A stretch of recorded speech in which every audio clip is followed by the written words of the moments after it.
안녕하세요. 오늘은 출애굽기 21장에 나오는 그 고대 법규들을 좀 자세히 들여다볼까 합니다.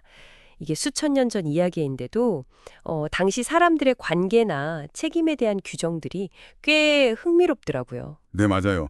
특히 종에 관한 법이라든지 사람들 사이의 폭행 문제, 아니면 소 같은 재산 때문에 생긴 문제에 대한 주인의 책임까지 아주 구체적인 내용들이 많아요. 그렇죠. 당시 사회 질서나 가치관을 정말 생생하게 보여주는 것 같아요. 네, 그래서 이런 법들을 통해 당시 사회가 어땠는지 그 핵심을 좀 짚어보는 시간이 될 것 같습니다. 좋습니다.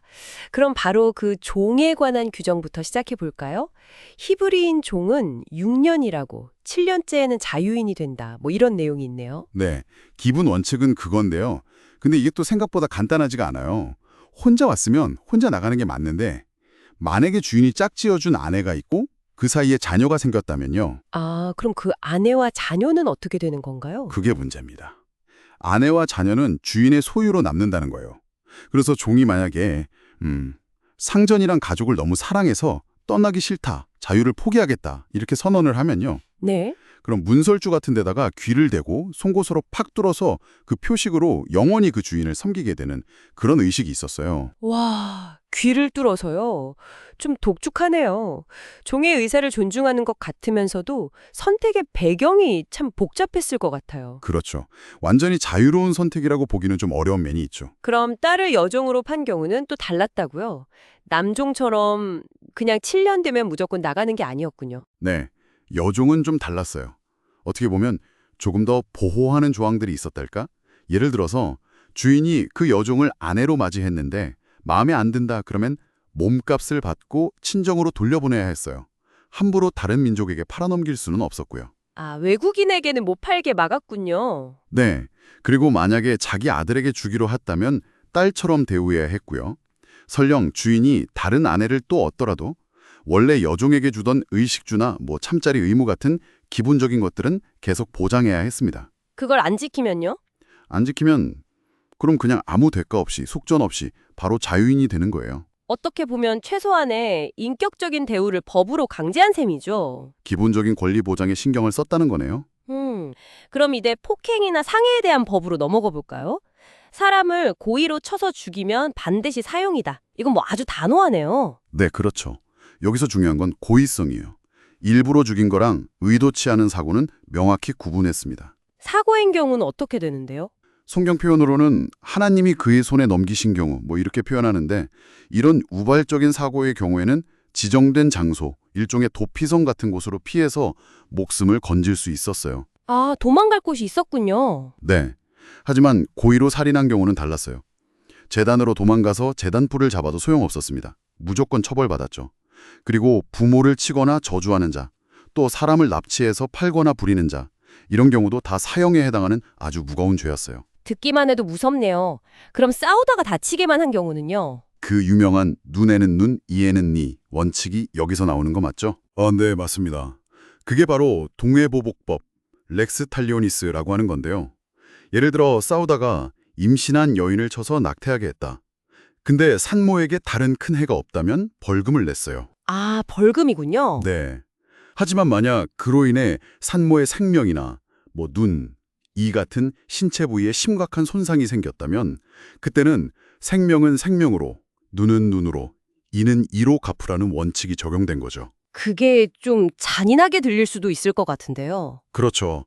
현대적인 시각에서는 그렇게 보일 수 있는데 사실은 이게 무분별한 복수를 막기 위한 장치이기도 했어요. 보복을 하더라도 딱 자기가 당한 만큼만 하라는 거죠.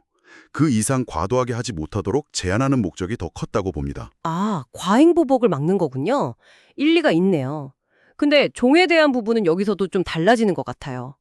주인이 종을 때렸는데 바로 그 자리에서 죽으면 처벌을 받는데 하루 이틀 좀 앓다가 죽으면 처벌을 면한다고요. 네, 맞아요. 그 규정이 참 당시 사회의 한계를 보여주는 부분이죠.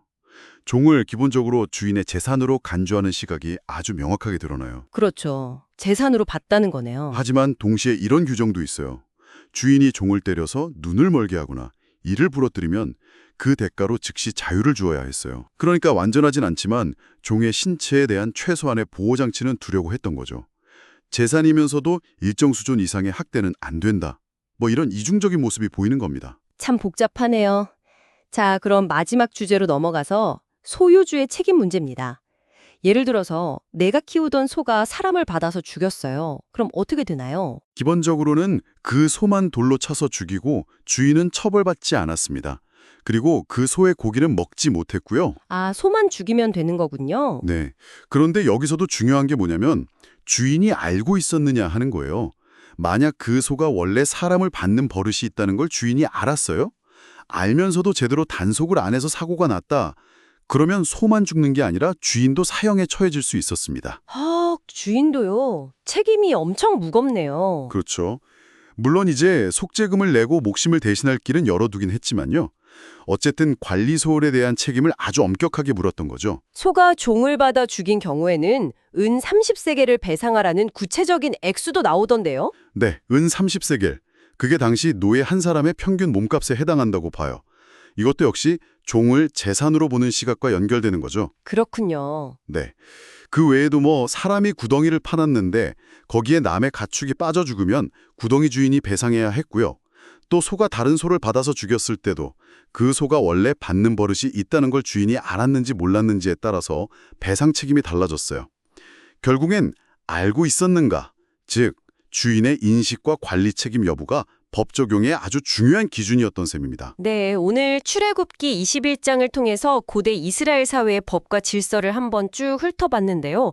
뭐 종의 신분 문제부터 폭력, 상해, 그리고 재산 소유자의 책임까지 정말 다양한 측면을 다루고 있네요. 그렇죠. 엄격한 정의의 원칙, 또 배상의 원칙 같은 것들 속에 당시의 사회 구조나 가치관이 그대로 녹아있는 걸 볼 수 있습니다.